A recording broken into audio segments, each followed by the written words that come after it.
Raider Reaction is for mature audiences only. So if you can't stand the heat, stay away from the fire.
It's another beautiful day to be a raider,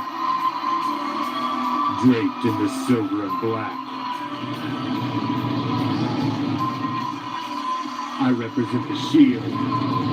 I represent the swords. It's that time of night again, Raider Nation. And you come back. Why? Because it's time. It's time to bring them.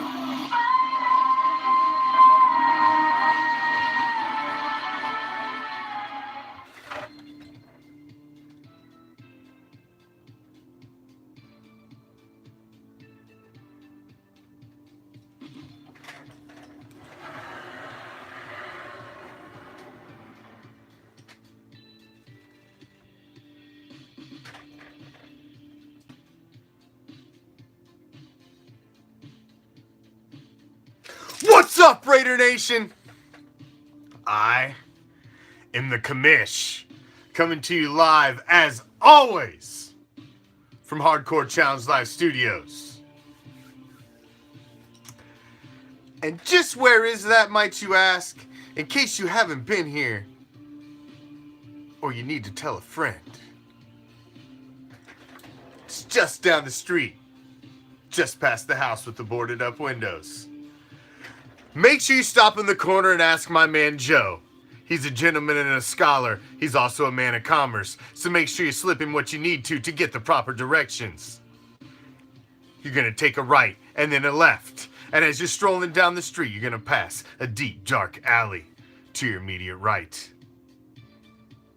It's dark, it's creepy, and as you stroll past it, you'll get hit with a cool, cool breeze that'll chill you right to your skeletal core. Is it the autumn wind? You goddamn right. Should you venture down that deep, dark alley? Well, of course you should, because what you'll find at the end is a little place that we like to call deep behind the enemy line. This is Raider Reaction. And as it is every freaking Tuesday on Raider Reaction, it is the Raider Nation Report. A solid 60 minutes of everything silver and black. With me, myself, and all of the Raider Nation in attendance. So let's get right to it, because obviously it's a much more positive note, this Raider Nation report, than we have had here in the recent past, as coming off 3 straight weeks of not getting it done. We got to win this week. So now we're on a little more up tone here at Raider Reaction than we have been over the past several weeks. So things are on a little better keel. So before we go moving in to week 5 and everything going forward, we must, as we always do, put to rest the previous week. Week 4, it's a fond one to look back on. It was our first W of the young season. Not that young to be getting your first W in week 4, but it should have happened way before this, but it is what it is. Still our first, nonetheless. So we must look upon it fondly, because it was the first time we got to stand up and cheer. What's up, Kevin? And what's up, everybody? Thank you all for joining me. As always, new and old, our band of pirates. We always appreciate it. So the man we've been hardest on, besides John Gruden, over the past 3 weeks, would be Mr. Derek Carr, DC4, the man under center, the CEO on the field of the team. In the 2 games that we should have won over the past week 2, week 3, his fingerprints were all over it as suspect A for the reason those 2 games were lost.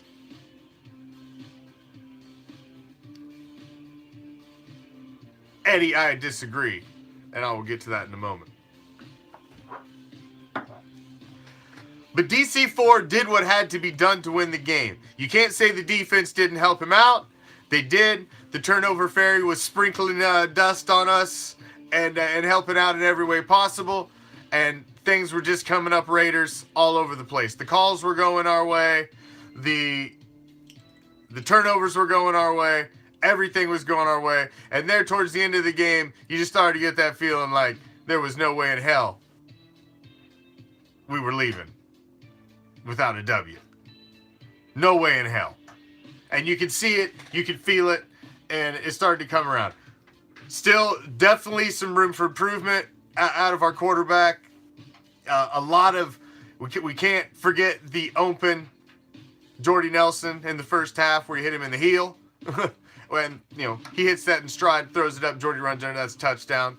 Another one to Cooper, that was a touchdown most likely, or at least a big gainer. I don't know if he's trying too hard, if he's under so much pressure with the new playbook. I don't know. But it was nice to see. It was nice to see DC4 get the big win, get the critics off his back, and be able to breathe easy. Breathe easy coming into week 5. Get a little of that monkey off his back, as he was straight money in the clutch in week 4 in the 4th quarter.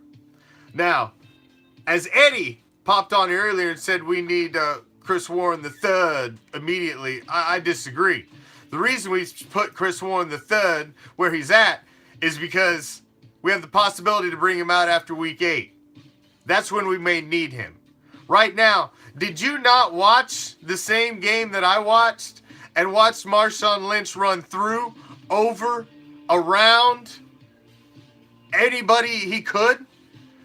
Marshawn Lynch, anybody that says Marshawn Lynch has nothing left, you're fucking blind. Anybody that says he has no spring in his step, you're blind. Anybody that says he still can't outrun people, I don't know who you're watching. You take away, you add to his stat line the run that he was still running on, that they blew the whistle on, that was going to the house. You add that to his stat line, you're pushing a beast mode with almost 200 yards and a touch.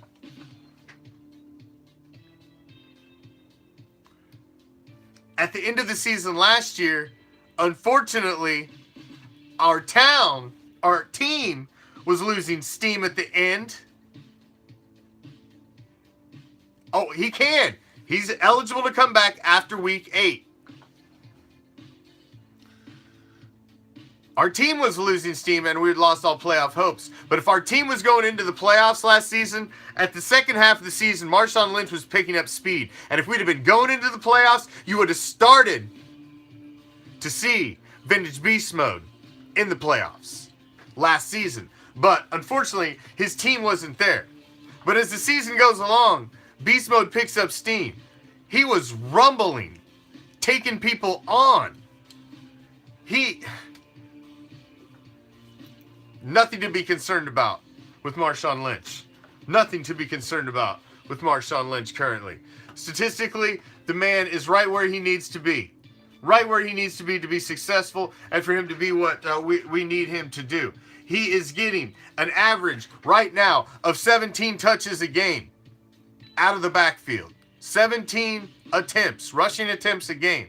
Now, the best seasons Marshawn ever had in 2011, 2012, and 2013, he was at 19 attempts, 19.7, and 18.8. Marshawn Lynch is getting the touches. Maybe he needs like 1 or 2 more a game. But he is right at where he needs to be effective. And if you didn't see it this weekend, then I don't know what game you were watching. Marshawn Lynch looked fresh. Yes, it'd be nice to have Chris Warren III in reserve, healthy, come the second half of the season for down a playoff run. And that's the hopes for that kid. But this season, man, you're hitching it to the beast. You're hitching this season to the beast at running back. It's make it or break it on the back of number 24. Like it or love it, that's the way it is.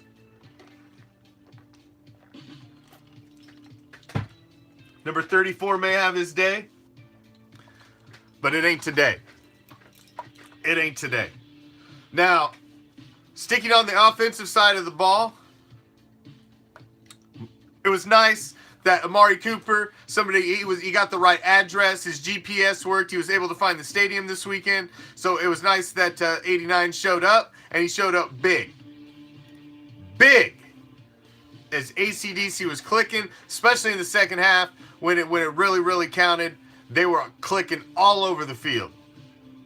Cook as well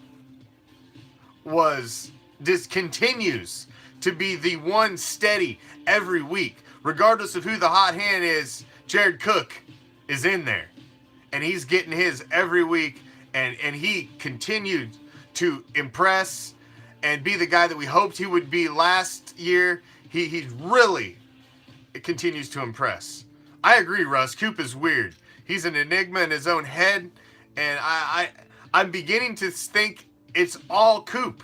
And it's nothing else. He's either up or he's down. He's like the bipolar wide receiver. He's like fucking Sybil. Are you smiling or are you ready to fucking murder somebody? I mean, pick a happy medium. How about you just show up and get, 9 and a touch every week and we'll be happy. He's got to be either extreme hot or extreme cold. I mean, he's murdering me on my fantasy team. Murdering me.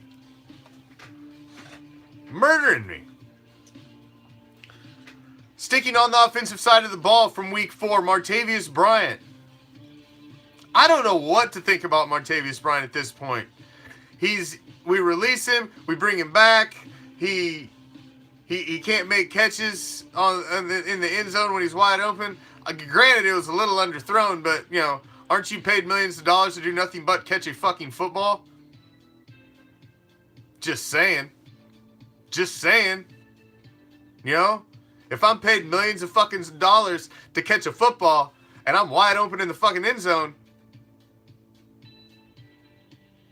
your ass better catch that damn thing.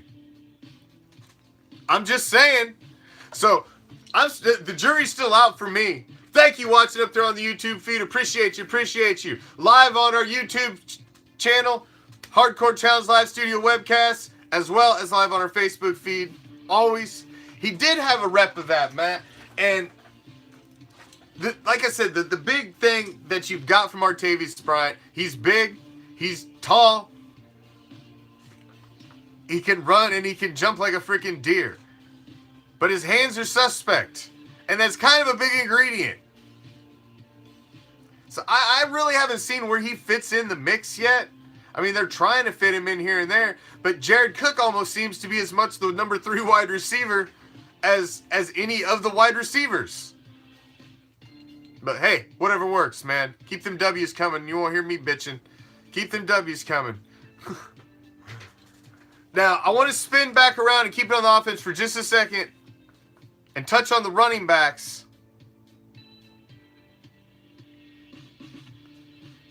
Marshawn Lynch is obviously the man toting the rock. He's our lifeblood. Getting the ball from our quarterback, Derek Carr, in the running game. Got 54% of the snaps on offense this week, and that's what I need to see. I need to see a lot of that. I don't mind the fact that you see Jalen Richard getting 37% of the snaps. I don't mind seeing that. If Marshawn Lynch needs a breather, I like seeing you bring in somebody who's completely different than what they were just seeing.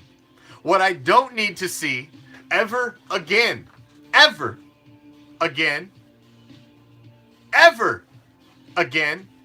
did I say ever? I don't need to ever see him in a Raiders uniform on the field of play, barring an absolute injury where we have no other option. Please, no more Doug Martin. He does nothing. It's like Derek Carr coming out there and throwing the ball into the ground. It's at best he's 2 yards and a waste of a fucking down. Please don't send him out there anymore. It's a waste. The only time we ever see him is after a big play from Marshawn Lynch where he needs a breather and they throw Doug Martin out there just to be a fucking filler. Fuck a filler, man. At least throw Richard out there so he's a change of pace back. Man, I don't need to see anything out of Doug Martin anymore. I agree, Russ. He's like Maurice Jones-Drew. He showed up just to get a jersey with his name on it. Send his ass the fuck home. Please. Put him back on the curb with a twist tie around him where you found him. Thank you. This team is going by way of beast mode at the running back position, and Doug Martin is not going to help in any way, shape, or form. Unless we are at catastrophic injury. It's a fucking triage back there. Then maybe we need Doug Martin. But he was my what the fuck signing in the offseason, and I'm still, every time he comes out there, I just shake my head.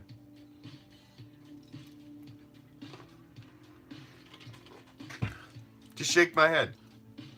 Now, before we spin over to the defensive side of the ball, I want to touch on McCrane, his first NFL action.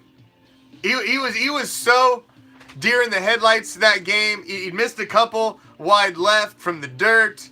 A long one, like 47, 150. that supposedly he'd even asked the long snapper like right before the kick. He wasn't even sure if that was for the win. He was just go out there and kick. Just go out there and kick. Just go out there and kick. Just go out there and kick. When it came back time to him to kick, he was like, oh my God. Oh my God. But I tell you what, man, to be his first NFL action, he said he'd been sitting on the couch for the 3 weeks prior, watching at home like all of us, and all of a sudden he's thrust out there in the middle of a game in overtime when a game needs, when a team needs a win, there's the team that just picks him up 0-3, and you're like, the kid was just like, oh, holy fuck. Is this for the win, man? Oh my God. But man, he nailed it. He nailed it. Big kick, and the kid may not have a bigger one.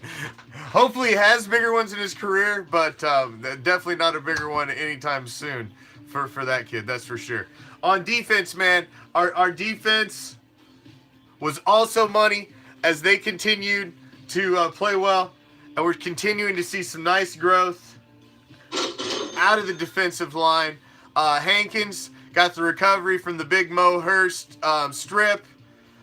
Frosty Rucker is my favorite name on the Raiders this season. Frosty Rucker. He's a bad Frosty Rucker. Arden Key with the bullshit ass penalty. What the hell kind of roughing the passer penalty was that? You're like, what? You pushed him too hard? Used all pressure with all five fingertips on both hands? I mean, come on. Well, Matthew, we replayed the whole thing last night. So the NFL Network's behind us. Suckers. And we did the condensed version. So you got the whole damn thing in an hour. Mo Hurst looked good. Clinton McDonald looked good as well. Now, I owe Clinton McDonald an apology. I did say when we signed him, what are we doing? Scraping trash off the bottom of the dumpster. And, he's looked anything but trash since he showed up. So, I owe Big Brother an apology. Hey, he was playing on a dumpster of a defensive line. They worst defensive line in the league. He came from the Bucs, man. They were the worst defensive line in the league. And he couldn't even get any action on the worst defensive line in the league. So what'd that tell you? What'd that tell you? Bruce Irvin, was nice to see him get in the sack column. However, that's only his second of the season. We need to see more. Need to see more out of Bruce as a whole. His tackles are down. His stat line is not stellar, and I need to see more out of Bruce. I really need to see more out of Bruce. With no, I don't even need to mention his name here anymore. I need to see more out of Bruce. A lot more. I need to see him step up. Big time. It was an easy sack, but a sack is a sack, Bobby. A sack is a sack. So I'm not gonna fault him for that. A sack is a sack, and when you get it, you get it. And it was a big sack at the time. Now the one shining star, man, and the one thing. Listen, the Derek Johnson, the career freaking chief experiment. That's about seeing all of that shit I need to see. And I think everybody else is about seeing all that shit they need to see too. Is he only got 27% of the snaps on defense this week. And you saw Marquell Lee get 79% of the snaps. He was out there on the field, and you saw his name a lot getting called throughout the game. He made big plays in the first half. He made big plays in the second half. And he is one guy from 2017 who's not looking like a bust like Obi Melifonwu or some of the other players. Not looking like any of those guys. Oh, no. Back it up. He's looking like the real deal. Marquell Lee is looking like the real deal. Navarro Bowman is still retired because he wants too goddamn much money for what he is. Not retired. Do you really call it retired, Randy? Or do you just call it a free agent without a team? I mean, technically, I've never officially retired from the NFL. I'm just a free agent. If anybody would like to call me, I'm completely available.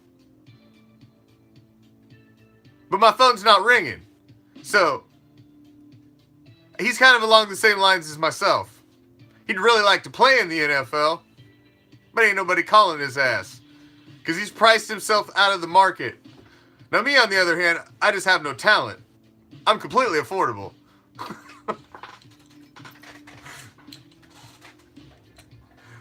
Whiteheads look okay. Not. He's looked better than Derek Johnson, who's been. That experiment needs to. Somebody needs to pull the plug on that one. Marquel Lee has stepped up and shown that is his position, and give that young man a ride. All right. He was banged up last season. This is his second year in the league. It's his first full ride here. Let's go, man. Let's see it. We need some youth back there. Well, listen, the best you see out of Derek Johnson is the best you see right now. He isn't getting any younger. He's not getting any better. You're not going to teach that old-ass dog any new tricks. At all. At all. So we might as well try to teach the young guy some tricks. I think that's the way to go. I think that's the way to go. Corners. Week 4 were solid. Garyon Conley with the pick 6. Garyon Conley accounted for 2 points that didn't get on the board. So that's 8 points right there. 2 that didn't make it on the board and 6 that we got. Now, those of you that have been following the Commish, Raider Reaction, those of you that have been watching the official Raider Reaction webcast, I have said for months, mind you, that by week 4, Garyon Conley would step forth and make his presence felt and would be recognized as the number 1 corner on our team. Now, I am not right all of the time. I'm not even right often enough to make myself happy. But that one was a fucking Babe Ruth. Call your shot. I hit that motherfucker out of the park. I called it, and have called it for months, that by week 4, you would see Garyon Conley as the Garyon Conley he was supposed to be last year, and he would clearly step forward. And what did you see? Pick 6. Defended the 2-point conversion. Was involved in big plays.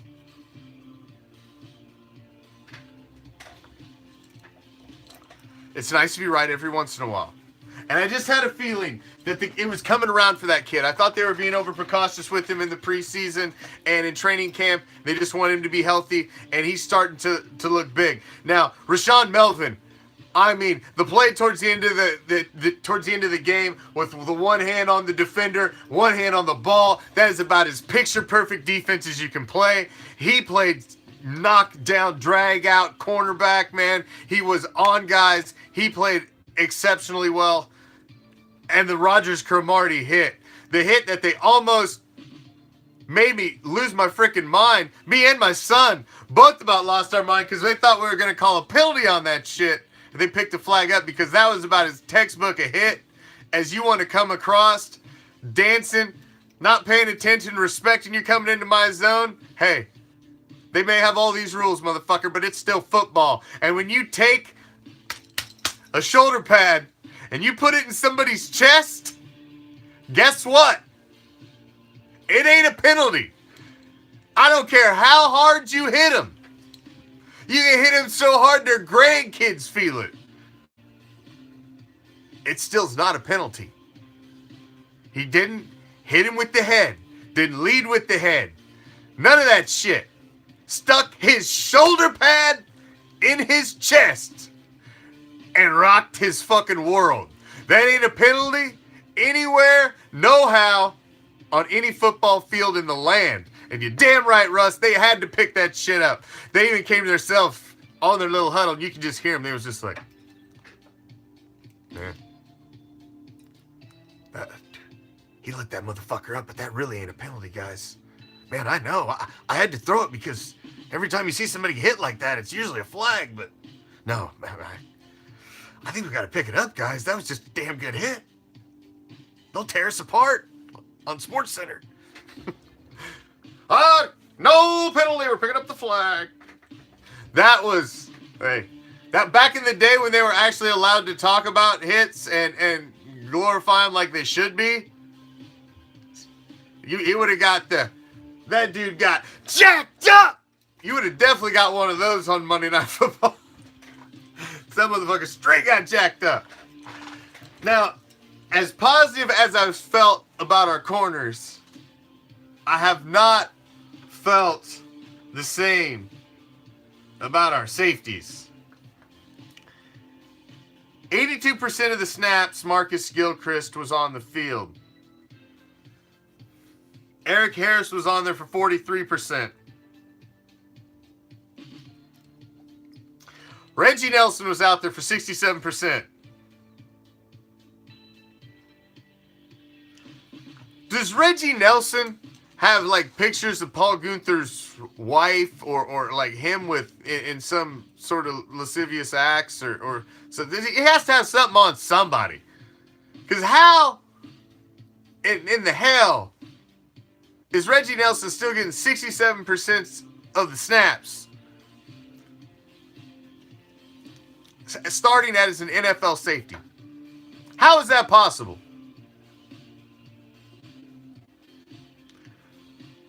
You're telling me there's no other safeties out there better than Reggie Nelson? Is Gunther's system just that damn difficult that nobody else can learn it? Carl Joseph's injured, granted. And I'm waiting. Like, you know, please, Carl, come back.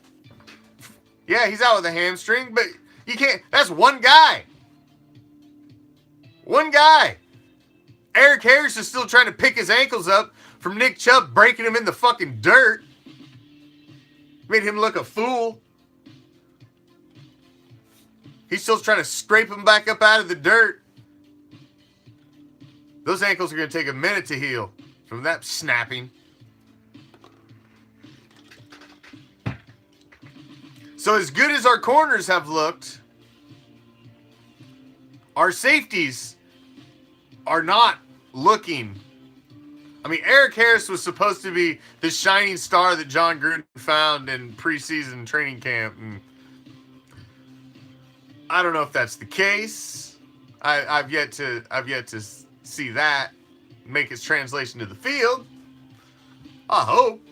I could see it come around, but I haven't seen it yet. I'd really like to see more Carl Joseph. Understand the hamstrings are a bitch, especially when you're in a position of speed. As Carl Joseph, you know, as safety is. We need him back at 100%. But we'll see.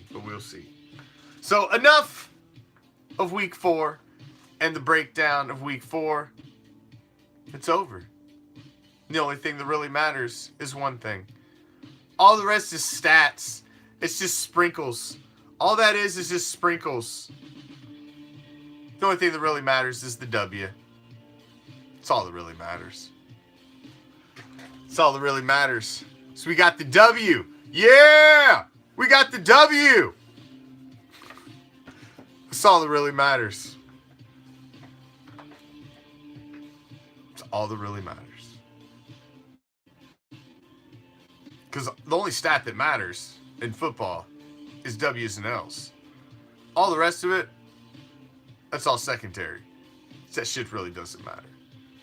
W is the only stat that counts. Period.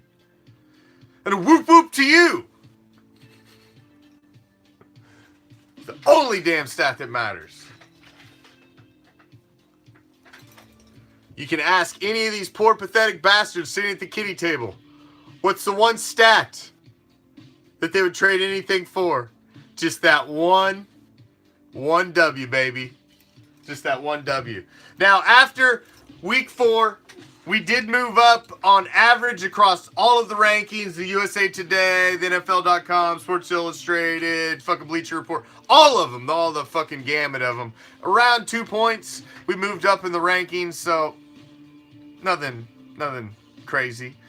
We did go out and re-sign Ian Silverman, who has only ever seen action in one NFL game in his several seasons in the league. He does have a little knowledge of our system. He was on the practice squad. We pulled him back over from the practice squad of the Titans. With Donald Penn going out at right tackle the last 2 games, we're looking for a little extra depth there. And so we bring him in. So don't get excited. It's nothing to get y'all wild and crazy about, but he is depth at the offensive line. So now the most important thing is looking ahead. As a divisional game is on the horizon, you and your cute little stadium that you little chokers play in, you little sparkling fuckers. We're going to come down there and we're going to black that bitch out. It's going to be 80-85% Raiders again, just like every time it has been when you played in that pathetic ass little fucking temp stadium you're playing in. We're going to come down there and we're going to take your house. And we're going to take your game.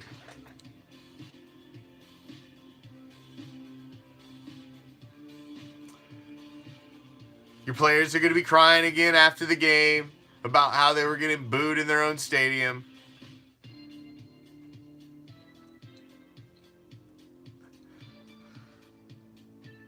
The schedule is set up well for us to be 3-3 at the break and to regroup and come out with our guns blazing. The reason we all watch sports, the reason we follow sports, the reason we love sports is because every single time you sit down to watch a sporting event, you can see something happen that you've never ever seen before. How many times in sports have you heard, "That's never happened before"?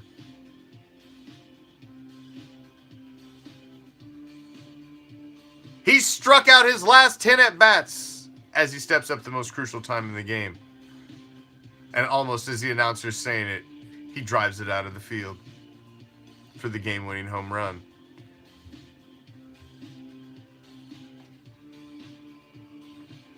It's an injured Kirk Gibson coming in to pinch hit and hitting the home run. It's sports. That's why we love it. That's why you can never say never when it comes to sports. Buster Douglas can never knock out Mike Tyson. Ever. He had no chance, right? Everybody's got a chance when it comes to sports. No team's ever come down from being down 3-0 in a series to win it. Wait, that's happened, right? Of course. There's no scenario that anymore that you can really say that a team hasn't come back from to win. There's no such thing as that scenario. Oh, Leslie, you didn't. There's no such thing. Everybody's seen that scenario. So to say 1-3 is too much to be down.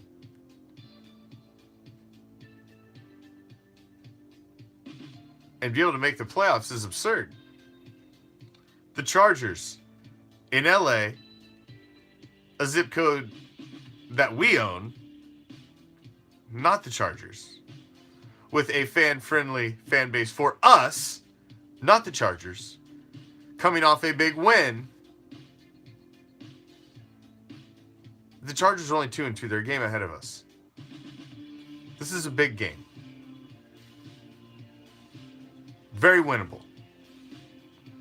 And then you're looking at the Rain City Bitch Pigeons in London. Another very winnable game. They have a soft defense. The just lost Earl Thomas. It's a very, very winnable game. Both of us are going to be traveling a long ways. I see no advantage for either team. It's a neutral site. Very winnable game. And then we get to come home. We get to nurse, relax, and get ready for fucking old Neckbeard and the Colts at home. We could be 4-3 coming out of the bye. Looking on having to go on the road, just go across the bay and play the Niners.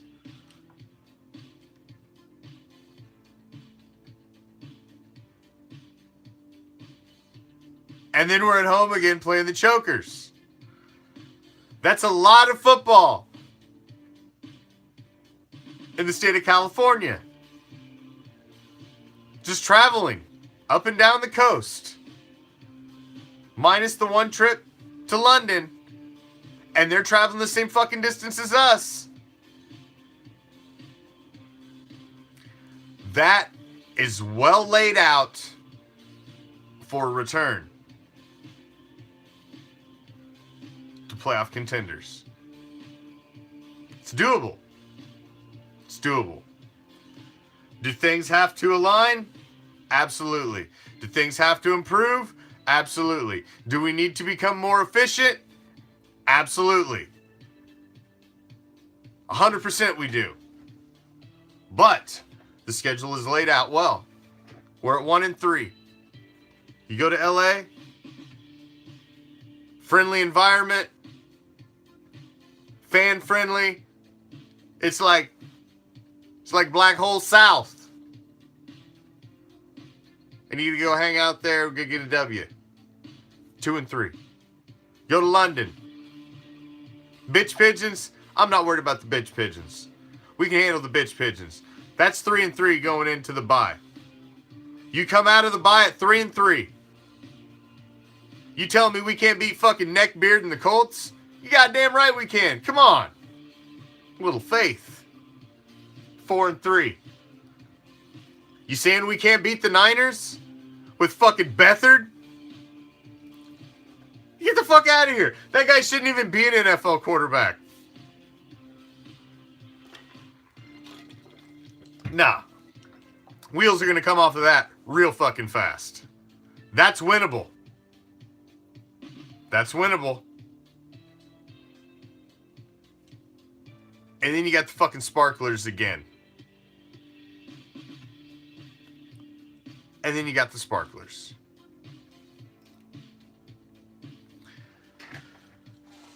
So before you even look ahead at anything else after that, that's back to a winning record, and all you need going into the stretch of an second half of an NFL season is a winning record.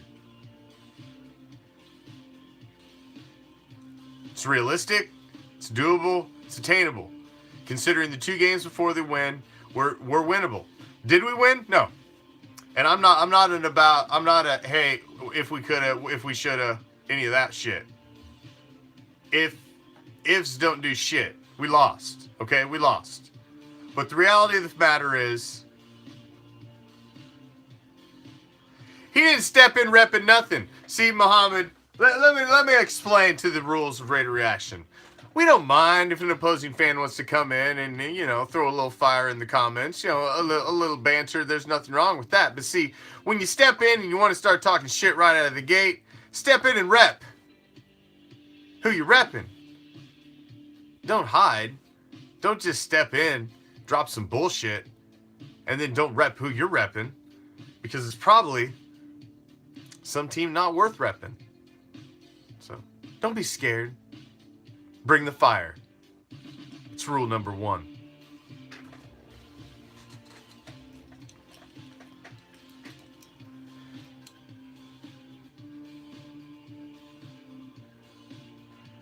Now, the schedule's favorable. What I'm looking at is that last 6 or 7 games,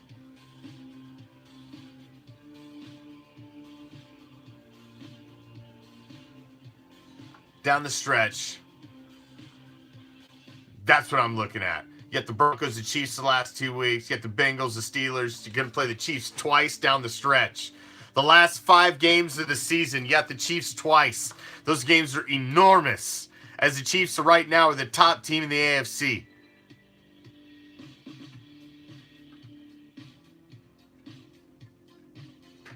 I couldn't agree with you more, Randy. It is only one game at a time right now. 100% right now, it's only one game at a time. But what I want to show is that there is still reason for hope. Week 2 and week 3 we could have had. For one reason or another, they got away from us. For one reason or another, they got away from us.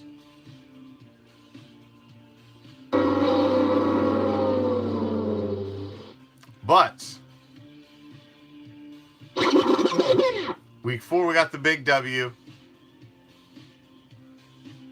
And we stayed resilient. We just would not let that game get away. We just would not let that game get away. And winning breeds winning. You get that vibe in the locker room. Guys start to trust each other after a win. Good things start to happen. And I've just got a really, really good feeling that this week we start to see the team start to come together and gel like we really thought they would a little earlier than week 4. But it's coming around. It's definitely coming around. Now, with the Donkeys and the Chokers both taking a loss, they're at 2-2. We're only 1 game behind them. So this is an important game early. It's an important game for us in division. It's our second division game, and we lost the first division game, which was a game we shouldn't have lost. So we've really, really got to make up for it this go round. We need to get this one. This brings us to 1-1 in division. Brings us only 1 game under 500. And I think it's a very winnable game. The biggest thing about the Los Angeles Chokers offense is still Phillip Quivers. He's still the guy. He does have the capabilities of throwing for 400 yards on you pretty much at any given time. He's the guy you've got to watch out for. Concerns me with our safety situation that we talked about earlier. But positive with the way our corners have looked. Because the corners have looked solid. They've looked really solid.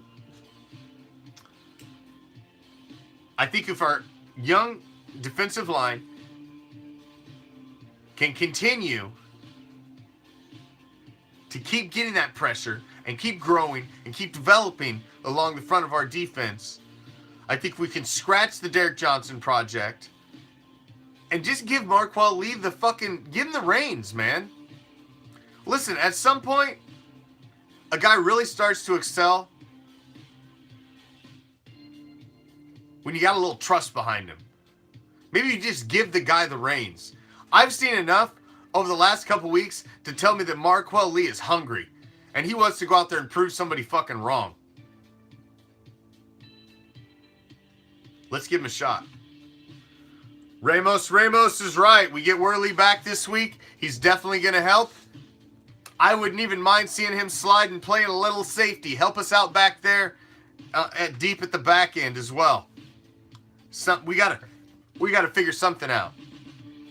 Because right now, Eric Harris, Reggie Nelson, and Gilchrist are not getting it done. Not getting it done as a tandem back there in the safety position. Seems to be one of our weaknesses on defense. Morrow's still there. He's just not been getting any action. Nicholas Morrow saw no action. This past week, he played 1 snap, 1 play. He was on 1% of the defense. He was in on 70% of the special teams plays.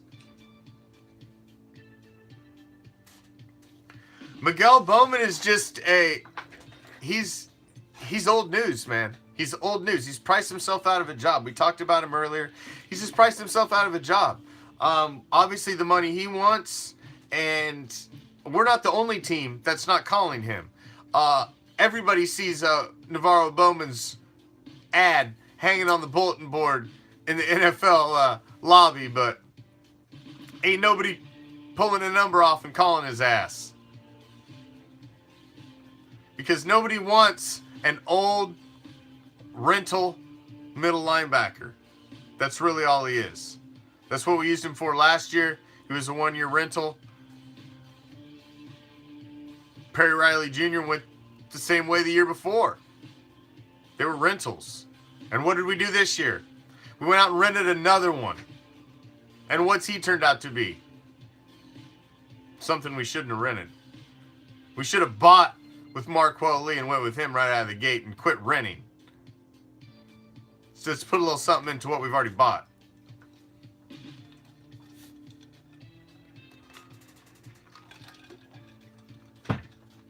Oh, Mark Anthony, now you just talking crazy. I know he's out holding some bar stool down somewhere, probably. Which is unfortunate. It's unfortunate to see talent like that go to waste. It is horribly unfortunate to see talent like that go to waste. Absolutely. So, we'll get a lot more into the matchup with the Chargers in Week 4 on Thursday as my favorite salty bastard, Captain Jack Rackham, joins me in studio for the Raider Nation Ricochet as myself and Captain Jack will break down all of the Week 5 matchup. Tomorrow night, of course, the one, the only Prime joins me as we drop back deep in the pocket and let it fly league-wide as it goes to the post every Wednesday on Raider Reaction, as Prime joins me as we will run through all of the games, the entire gauntlet of games for Week 5 on the NFL schedule, and make our picks. And we'll see how I fared this week against Prime, as I'm trailing. I've been trailing Prime every damn week. He's just gaining a little more on me, but I got a feeling I might catch him here soon. So make sure you join us tomorrow as we run through the games and you make your picks while we're making ours, and you know, we'll bring you in. Then, of course, Friday. You know what Friday is. Every Friday on Raider Reaction is Black Friday. Silver and Black Theater as we dust off another Raider classic.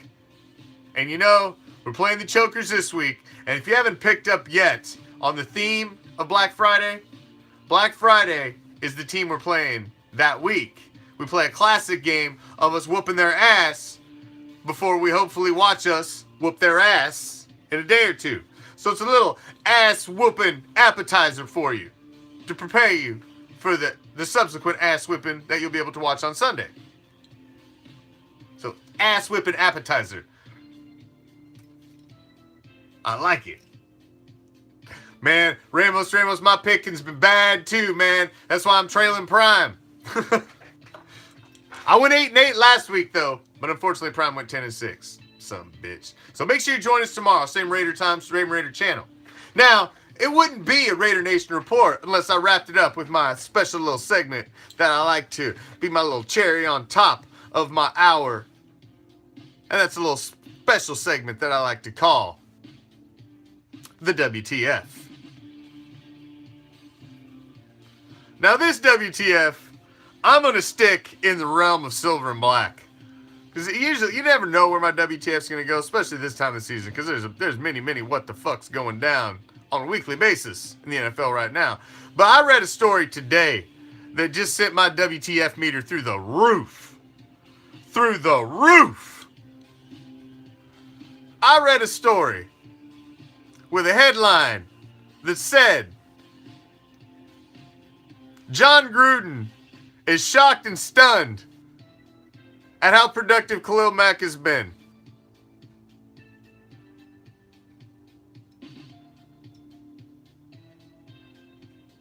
Are you fucking kidding me?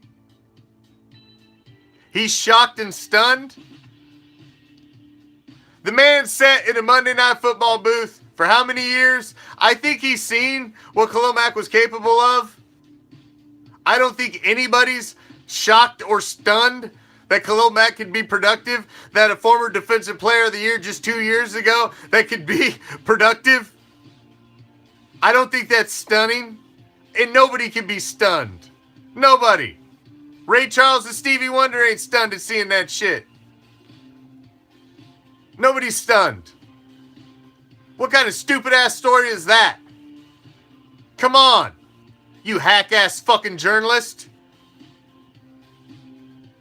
It's week 4 of the fucking NFL season. And that's one of the best goddamn stories you can pull out of your ass, is that John Gruden is stunned at the production of Khalil Mack.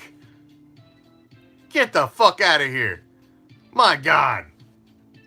Talk about not even trying at your craft. I believe that was Raiders Wire, which I don't even think is written by a Raiders fan, because there's a wire for every fucking team. Bears Wire, fucking Bitch Pigeons Wire. So it's probably some hack-ass Cowboys fan writing for a fucking Raider page, talking out his ass because he can't fucking come up with a real story. Man, you just had a whole week of football, and that's the best shit you can come up with? Are you kidding me? Man, this is what the fuck on so many levels that I what the fuck? John Gruden ain't stunned. John Gruden just feels like a dumbass. That would probably be the only thing. He's probably be like, fuck, that one blew up in my face. Now, I won't look past the fact that Khalil Mack seems to be playing like a fucking man possessed, like he's pissed off, like somebody slapped his mama or something. I didn't see him play. I haven't seen him play with that kind of fire for a minute. But, I mean, I still got him on my fantasy team as my defensive player, so we ain't got to play the Bears. Fuck it, do your thing. You scoring points for the Silver and Black attack still. Oh, yeah, and I'll take them. Thank you, as always, for joining me. Every single one of you, new and old, our band of pirates. Make sure you check out Angry at Trash Podcast. Just win, ladies. Wherever podcasts can be found. Check out Captain Jack Rackham's Facebook page. Ask the Captain as well as his podcasts on Wednesday night. Raider Nation Rings and Flags. Check them out, too.